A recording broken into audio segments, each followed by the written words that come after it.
Hello students, welcome back to my YouTube channel Sehrish institute. So last part में जो है हम लोग ने यहाँ तक कंप्लीट कर लिया था, जिसमें हमने लिस्ट देखी थी हमारे एथिक्स की। ठीक है, तो जिसमें सिंसियरिटी, ऑनेस्टी, ट्रूथफुलनेस, ये सारी चीज़ें थी।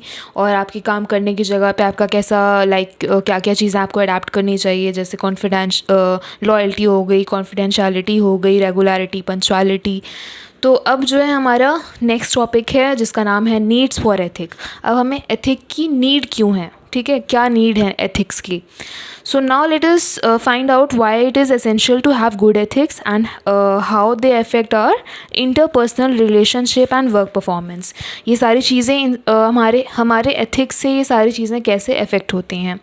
Any work situation either at the office और at home has three major components: work, worker and work place. मतलब कहीं पर भी जैसे आपकी कोई भी सिचुएशन है, भले ही ऑफिस हो या आपका घर हो, ठीक है, वहाँ पे तीन मेजर कंपोनेंट्स होते हैं। एक होता है वर्क। वर्क का मतलब सीधा मतलब है काम, ठीक है। वर्क मतलब काम, वर्कर काम करने वाला।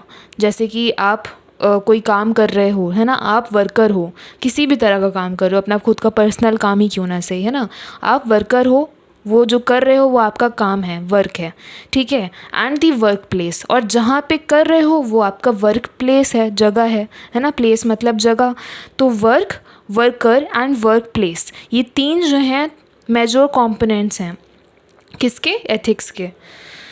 सो the work is the actual task to be done. दूसरा है the worker is the person who does the task. वही जो मैंने अभी बताया, वही तीनों चीज़ बताई गई है। Work place include the place for doing the task, tools, equipments required and storage space for them. मतलब कि यहाँ पे जो आपका सामान है, जैसे आप पढ़ाई कर रहे हो, सीधी सी बात, आप पढ़ाई कर रहे हो, आपको क्या चाहिए, आपके पास पेन होना चाहिए, कॉपी होनी चाहिए, आपका एक स्टडी टेबल होना चाहिए।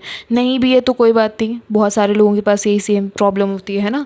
तो अगर आपका जहाँ पे भी आप बैठ के पढ़ाई कर रहे हो, वहाँ पे आपको कुछ बेसिक रिक्वायरमेंट्स आपकी चाहिए, आपको कुछ इक्विपमेंट्स चाहिए, आपके पेंसिल हो, रबर हो, पाउच हो, किताब हो, बैग हो, ठीक है, कुछ ना कुछ सारे सामान होने चाहिए। क्या काम कर रहे हो, पढ़ाई कर रहे हो, ठीक है, वो आपका वर्क हो गया। और आपका वर्क प्लेस हो गया जहाँ पे बैठ के आप पढ़ाई कर रहे हो, और आप क्या हो, वर्कर हो, पढ़ाई करने वाले हो, है ना। फिर नेक्स्ट है you will agree that all the three components are interrelated. हाँ, डेफिनेटली तीनों चीज़ें आपस में रिलेटेड हैं and dependent on each other, एक दूसरे के ऊपर डिपेंडेंट है। Further you will also agree that the worker is the most important component of any work situation. और डेफिनेटली वर्कर नहीं होगा तो क्या ही काम होगा, है ना, या वर्क प्लेस का भी क्या काम, या वर्क का भी क्या, मतलब वर्क आगे प्रोसेस ही नहीं हो पाएगा। तो वर्कर मेन चीज़ है सारी चीज़ों में, कि वर्कर होगा, हम होंगे तभी वो चीज़ हो पाएगी, वो काम हो पाएगा, वो जो वर्क प्लेस है वो यूटिलाइज हो पाएगा। So this is so because only the worker has the ability to think। क्योंकि एक वर्कर ही है जिसके पास ये एबिलिटी है थिंक करने की, एनालाइज करने की, लर्न करने की, ठीक है, and manipulate. A worker can acquire the art of the effective management of the work, the work place, himself, herself and the other workers.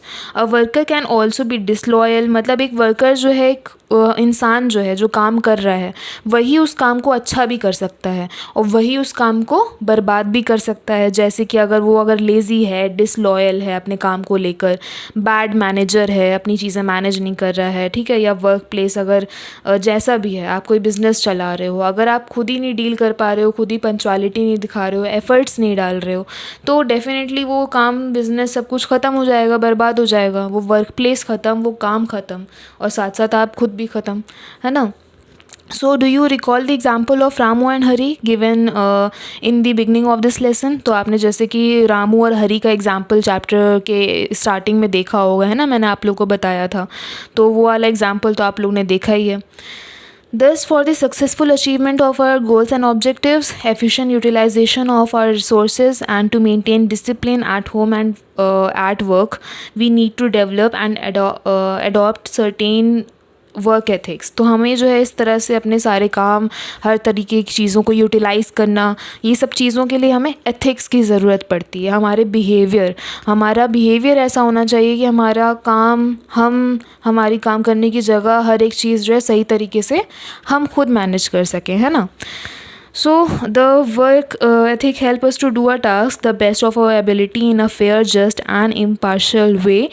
They encourage us to the develop and maintain a cordial work environment where all people can enjoy each other's support and confidence. मतलब अगर आसपास जितने भी लोग हैं, आप कहीं job कर रहे हो, आपके आसपास के जो लोग हैं उनका बिहेवियर उनका भी अच्छा हो, आपका भी अच्छा हो, तो एक दोस्ती वाला बॉन्ड बनता है, साथ में फिर काम करने में अच्छा लगता है, दिन कब निकल जाता है पता भी नहीं चलता, और जॉब भी आपको एकदम जॉब नहीं लगती वो, है ना, मतलब अच्छा मोमेंट आपका पूरा निकल जाता है, पूरे दिन में सैलरी भी मिलती है, तो जस्ट बिकॉज आपका बिहेवियर अच्छा हो, आपके आसपास के लोगों का बिहेवियर अच्छा हो, एथिक्स अच्छे हों, है ना।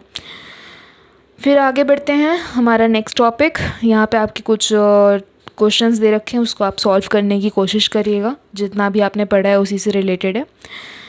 Ethical problem in family life and at work, ठीक है, एथिकल प्रॉब्लम बताई गई है अब यहाँ पे। So far we have learn about work ethics and their importance, अभी हमने वर्क एथिक्स के बारे में पढ़ा और उसकी इम्पोर्टेंस के बारे में पढ़ा, है ना।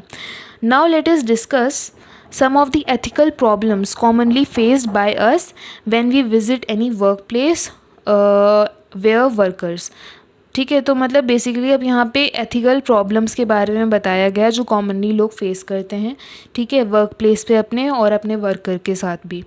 तो जैसे are irregular and lack punctuality, rude and impolite behaviour हो गया, ठीक है, have inadequate knowledge and skill, waste resources, disregard rules and regulations, disrespect the task at hand और डिसलॉयल्टी, ठीक है। मतलब इस तरह की जो प्रॉब्लम्स हैं हम बेसिकली लोगों के अंदर और जहाँ पे हम काम करते हैं, या क्या पता हमारे खुद के अंदर भी हम देखते हों, नोटिस करते हों, है ना।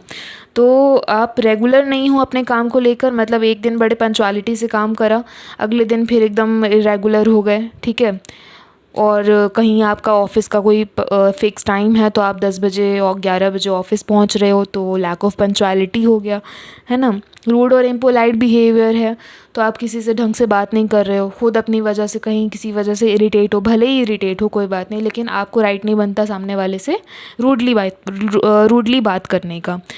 और have inadequate knowledge and skill का मतलब हो गया कि आपके पास जानकारी नहीं है जिस फील्ड में आप जा रहे हो, जहाँ पे इंटरव्यू जाके दे रहे हो एग्जांपल, है ना, तो वहाँ पे आपको जो चीज़ है वहाँ पे काम करने के लिए आपको प्रोवाइड करी जा रही है, आपको उसके बारे में जानकारी नहीं है, लेकिन आप फिर भी बोल रहे हो हाँ मुझे पता है, मुझे आता है, मैं तो एक्सपर्ट हूँ, तो वो चीज़ गलत है ना। आपको उस चीज़ के बारे में जानकारी होनी चाहिए, वो स्किल आपके अंदर होनी चाहिए, नहीं है तो आप लोग को मतलब आपको एटलीस्ट वहाँ पे ये चीज़ बोलनी नहीं चाहिए कि हाँ मुझे आता है, या आपके रिज्यूमे में वो चीज़ नहीं होनी चाहिए फिर।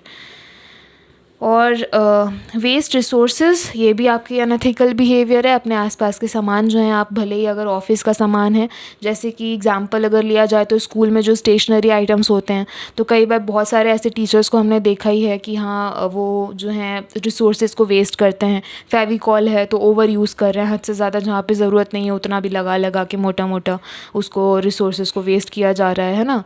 ग्लिटर्स हो गए, बहुत सारे ऐसे आइटम्स हैं जो वेस्ट करे जाते हैं स्कूल्स में, कंपनीज़ में, और तो वो वेस्ट रिसोर्सेज भी अनएथिकल बिहेवियर में आता है। डिसरिगार्ड रूल्स एंड रेगुलेशन, कोई रूल्स एंड रेगुलेशन है आपके कंपनी के, ऑफिस के, उसको आप मान नहीं रहे हो, एक्सेप्ट नहीं कर रहे हो, है ना। Disrespect the task at hand, जो आपको काम आपको सौंपा गया है ना, वो काम को आप डिसरिस्पेक्ट कर रहे हो, आपको वो उसकी वैल्यू नहीं हो रही, आप उसको ढंग से कर नहीं रहे हो, तो वो सारी चीज़ें आ गई disrespect the task at hand. Disloyal, मतलब डेफिनेटली अपने काम को लेकर आप लॉयल नहीं हो, अपनी जगह को लेकर आप लॉयल नहीं हो, कोई कॉन्फिडेंशियल बात है जो आप बाहर इधर उधर लीक कर रहे हो, जो नहीं शेयर करनी चाहिए, दूसरी कंपनीज़ के साथ शेयर कर रहे हो, तो आप डिसलॉयल हो, अपनी कंपनी के साथ लॉयल नहीं हो। तो ये सारे क्या हो गए, ये हमारे प्रॉब्लम्स हैं, एथिकल प्रॉब्लम्स जो कॉमनली लोगों में देखी जाती है, फेस की जाती है। तो वही सारी चीज़ें अच्छा यहाँ पे लाइन वाइज एक्सप्लेन करी गई है, जिसको मैंने आप लोग को अभी वर्बली समझाया है, वही सारी सेम चीज़ें हैं। जैसे पार्ट ए अगर आप लोग पढ़ेंगे तो irregularity and lack of punctuality में ये सारी चीज़ बताई गई होगी, ठीक है। तो मैं अभी आप लोग को आई डोंट थिंक सो कि इतना डिटेल में पूरा पैराग्राफ एक्सप्लेन करने की ज़रूरत है, क्योंकि आप लोग को मेन पॉइंट समझ में आ गया। अब अगर आप लोग उसको रीड करेंगे अपनी बुक में, या अगर आप लोग PDF से पढ़ाई कर रहे हैं, तो आप लोग को अच्छे तरीके से समझ में आ जाएगा। ठीक है। पार्ट बी में वही रूड एंड इम्पोलाइट बिहेवियर, ढंग से बात ना करना किसी से, इनएडिक्वेट नॉलेज एंड स्किल, इसमें जो मैंने आप लोगों को बताया था आई थिंक वही वाला एग्जांपल जो है इसमें दे रखा है। ठीक है। वेस्ट रिसोर्सेज, अपने सामानों को वेस्ट करना, आसपास की चीज़ों को। Disregard for rules and regulation, कोई रूल्स रेगुलेशन है आपके, वहाँ पे आप उसको फॉलो नहीं कर रहे हैं। Disrespect the job for the job, तो आप अपने नौकरी की जॉब की डिसरिस्पेक्ट कर रहे हैं जहाँ पे आप नौकरी कर रहे हैं, जॉब कर रहे हैं ना। डिसलॉयल्टी, आप लॉयल नहीं हैं अपनी कंपनी के साथ या किसी भी चीज़ में, है ना। ज़रूरी नहीं है कंपनी, ऑफिस, कोई भी एग्जांपल आप लोग ले सकते हैं।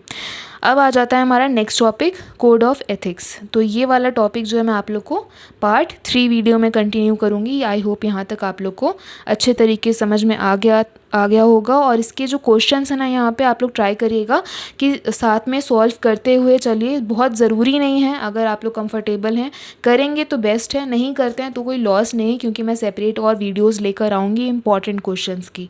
ठीक है। ये जस्ट फॉर आप लोग की प्रैक्टिस के लिए है कि आप लोग को खुद पता चले कि आप लोगों ने कितना प्रिपेयर करा है, कितना समझ में आया है आप लोग को। तो अपनी ओन लैंग्वेज में एक्सप्लेन करने की कोशिश करिएगा। एग्ज़ाम में भी मैं यही सजेस्ट करती हूँ सारे बच्चों को। आप लोग को यहाँ पे रटने वाली तो अब चीज़ ही नहीं है ना। आप लोग अब अपना 12th क्लास में आ चुके हैं, आप लोगों को खुद अपनी ओन लैंग्वेज में लिखना आना चाहिए। तो जो भी चीज़ मैं आप लोगों को बता रही हूँ, समझा रही हूँ, या अगर मैं वर्बली कोई एग्जाम्पल दे रही हूँ, उसको आपको लिखना कैसे है वो आप लोग के अंदर वो स्किल होनी चाहिए। नहीं है तो उसको डेवलप करिए एग्ज़ाम से पहले। ठीक है। लिख नहीं पाएंगे, भले ही जितना अच्छे तरीके से चैप्टर समझ में आ जाए, अगर आप लोग लिख नहीं पाएंगे तो कोई फ़ायदा नहीं है उस चीज़ का, चैप्टर समझने का, या फिर जितना भी आप दिमाग में वो चीज़ रख लो। क्योंकि एग्जामिनर जो है पेपर पे वो चीज़ देखेगा कि चैप्टर में मतलब जो बच्चे ने क्वेश्चन का आंसर करा है वो कितने अच्छे तरीके से उसे समझ में आया है और कितने अच्छे तरीके से उसने एक्सप्लेन करा है। ठीक है।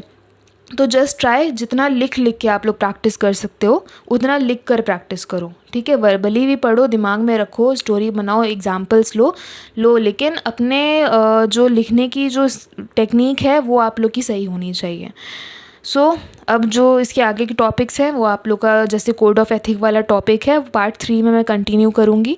ठीक है। आई होप यहाँ तक समझ में आ गया होगा आप लोग को। बाकी ऑनलाइन क्लास अगर आप लोग को ज्वाइन करनी हो तो आप लोग कर लीजिएगा, अगर आप लोग को नीड लगती है तो। फ़ीस बहुत ज़्यादा नहीं है, तो आप लोग आराम से ज्वाइन कर सकते हैं। बाकी मिलते हैं नेक्स्ट पार्ट में, तब तक के लिए stay safe, stay healthy and thanks for watching.